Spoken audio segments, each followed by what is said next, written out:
Hi friends, ஒரு அனுபவத்தை தான் உங்ககிட்ட ஷேர் பண்ணுறேன். இப்படிலாம் மனுஷங்க இருக்காங்களான்னு இந்த வீடியோவை ஸ்கிப் பண்ணாத கேளுங்க. முடிஞ்சிச்சுன்னா நெக்ஸ்ட் வீடியோவில் இதோட கண்டினியூவாக சொல்கிறேன். மெட்ராஸ்லேருந்து அரியலூர் தான். நான் அரியலூர் வரதுக்கு ஃபஸ்ட் டைம். அரியலூர்லேருந்து மெட்ராஸ் போகும்போது பிள்ளைங்க டிக்கெட்டு ரிசர்வ் பண்ணிவிடுவாங்க. அந்த சீட்டில் உட்காந்துட்டு லாஸ்ட்டு ஸ்டாப்பிங் இறங்கிடுவேன். அது ஒன்றும் பயம் இல்லாத அது மாதிரி 2 டைம் போயிருக்கேன்.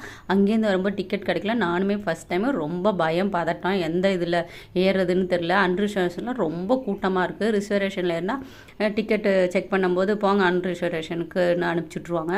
எப்படான்னு ஏறி பார்த்தா ஒரு கால் வைக்கிற அளவுக்கு தான் இடம் இருக்குது. அவ்வளோ செம்ம கூட்டம்.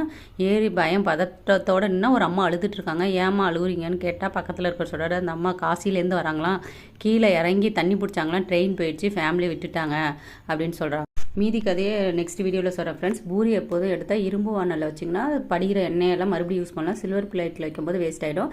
சப்பாத்திக்கு தான் தக்காளி தொக்கு ரெடி பண்ணால், ஆனால் பூரி ஆயிடுச்சு. எங்கள் காம்போ எப்படி இருக்குன்னு